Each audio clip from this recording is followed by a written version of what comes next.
इस वीडियो में हम फाइलोजेनेटिक एनालिसिस के लिए जो डिफरेंट मेथड्स यूज़ किए जाते हैं उनको डिस्कस करेंगे। तो अलाइनमेंट बेस्ड मेथड्स जो हैं फाइलोजेनेटिक एनालिसिस के, वो बेसिकली दो तरह के हैं।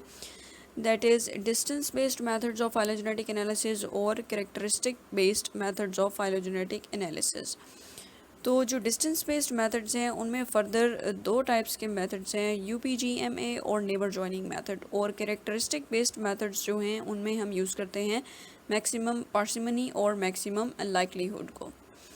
तो डिस्टेंस बेस्ड मेथड्स जो हैं इनमें डिसिमिलरिटी को यूज़ किया जाता है फाइलोजेनेटिक एनालिसिस के लिए और ट्रीज़ को कंस्ट्रक्ट करने के लिए। तो डिसिमिलरिटी बेसिकली क्या है? It indicates the evolutionary distance between two और मोर सीक्वेंसेस।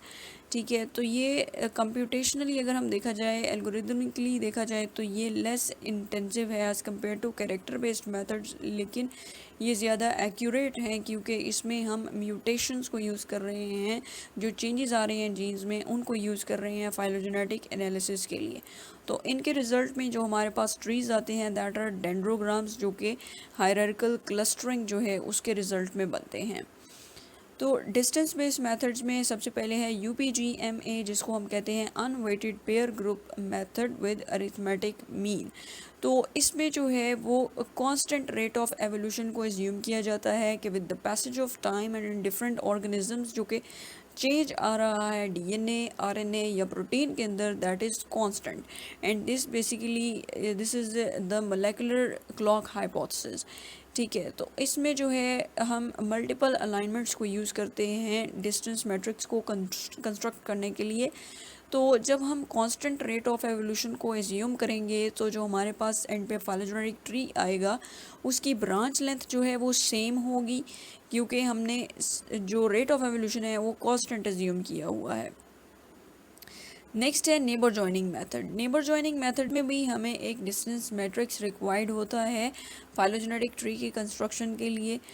नेबर जॉइनिंग मेथड जो है इसमें हम ये नहीं कह सकते कि जो हम एनालिसिस कर रहे हैं उसका हमारे पास जो है वो परफेक्ट रिजल्ट आएगा, जो हमने हाइपोथेसिस अज्यूम किया हुआ है वो करेक्ट होगा, क्योंकि इसमें हम जो है कांस्टेंट रेट ऑफ एवोल्यूशन को एज्यूम नहीं करते और जितना म्यूटेशन रेट है उसकी बेस पे जो है वो हमारे पास ब्रांचेस की लेंथ आएगी। तो जो ब्रांच लेंथ है that is proportional to the rate of evolution.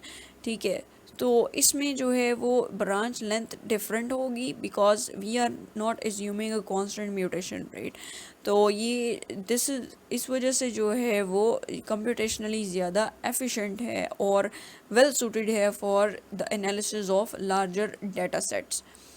Next है characteristic based methods of phylogenetic analysis. Characteristic based methods जो हैं इनमें जो है वो पर्टिकुलर कैरेक्टरिस्टिक्स जो हैं उनको यूज़ किया जाता है फाइलोजेनेटिक एनालिसिस के लिए, और इसमें हमारे पास दो मेथड्स हैं, मैक्सिमम पार्सिमनी और मैक्सिमम लाइक्लीहुड।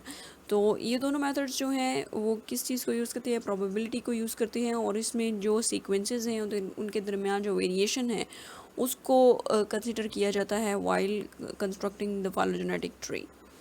तो कैरेक्टरिस्टिक बेस्ड मेथड्स में सबसे पहले है maximum parsimony. Maximum parsimony method जो है इसमें जो लीस्ट एवोल्यूशनरी चेंज है उसको कंसिडर किया जाता है while conducting the phylogenetic analysis. Maximum parsimony method जो है इसमें कुछ कैरेक्टरिस्टिक्स को एनालाइज किया जाता है और जो कैरेक्टर चेंजेस हैं उनको स्पीशीज़ टू स्पीशीज़ मिनिमाइज़ किया जाता है because it considers least evolutionary change. और इसकी वजह से क्या होगा कि लॉन्ग ब्रांच अट्रैक्शन का फिनोमेना जो है वो इसमें होगा। लॉन्ग ब्रांच अट्रैक्शन जो है इट बेसिकली ये क्या है कि इसमें जो दो ब्रांचेस हैं that are non sister branches that are, तो इसमें उनको सिस्टर ब्रांचेस के तौर पे कंसिडर किया जाता है, और इसकी वजह से जो रैपिडली इवॉल्विंग लिनिएजेस का अगर हम फाइलोजेनेटिक ट्री ड्रॉ करें तो वो इनकरेक्ट ट्री बनेगा। ठीक है, तो नेक्स्ट मेथड है that is maximum likelihood method. Maximum likelihood method जो है इसको हम डिस्टेंटली रिलेटेड सीक्वेंसेस जो हैं उनके लिए यूज़ कर सकते हैं, और ये कंप्यूटेशनली एक्सपेंसिव है और ये लार्जर जो डेटा सेट्स हैं उनके लिए वेल सूटेड है। जो ऑर्थोलोगस जीन्स हैं मींस होमोलोगस जीन्स हैं, उनके अगर हम लार्जर डेटा सेट्स को यूज़ करके फाइलोजेनेटिक ट्रीज को कंस्ट्रक्ट कर रहे हैं तो उनके रिजल्ट्स जो हैं वो रिलायबल होते हैं। लेकिन अगर हमारे पास स्मॉलर सैम्पल साइजेस हैं तो उनको फर्दर हमें कंफर्म करना पड़ता है, और फर्दर कंफर्मेशन के लिए हमारे पास दो मेथड्स हैं, दैट इंक्लूड आउट ग्रुप और बूटस्ट्रैपिंग। आउट ग्रुप जो है इसमें हम क्या करते हैं कि एक डिस्टेंटली रिलेटेड जो सीक्वेंस होता है उसको हम यूज़ करते हैं फाइलोजेनेटिक एनालिसिस में, और फिर ट्री को कंस्ट्रक्ट करते हैं। इसको हम नेगेटिव कंट्रोल के तौर पे यूज़ करते हैं, और जो हमारा आउट ग्रुप सीक्वेंस है इसको it must appear near the root of the tree, और इसकी ब्रांच लेंथ जो है वो दूसरे सीक्वेंसेस से ज़्यादा होनी चाहिए। ठीक है, तो ये आउट ग्रुप मेथड है जिसको हम यूज़ करते हैं फर्दर कंफर्मेशन के लिए। नेक्स्ट है बूटस्ट्रैपिंग मेथड। बूटस्ट्रैपिंग मेथड जो है इसमें ये बेसिकली एक रीसैम्पलिंग टेक्निक है, जिसमें हम ये देखते हैं कि हमने जो ट्री कंस्ट्रक्ट किया है दैट इज़ करेक्ट और नॉट।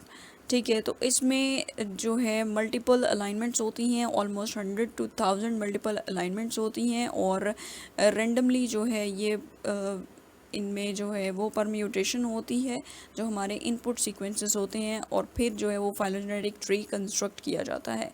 तो इसमें जो है प्रोसीजर उसके बाद में जो हमारे पास फिनिश्ड प्रोडक्ट है that is due to the maximum rule consensus tree, जो कि बूटस्ट्रैप सैंपल्स जो हैं उनके अलाइनमेंट के रिज़ल्ट में जो हमारे पास आता है tree, that is the final tree. और जो फाइनल ट्री है उसको लेबल भी किया जाता है with the number of times they were recovered during the procedure.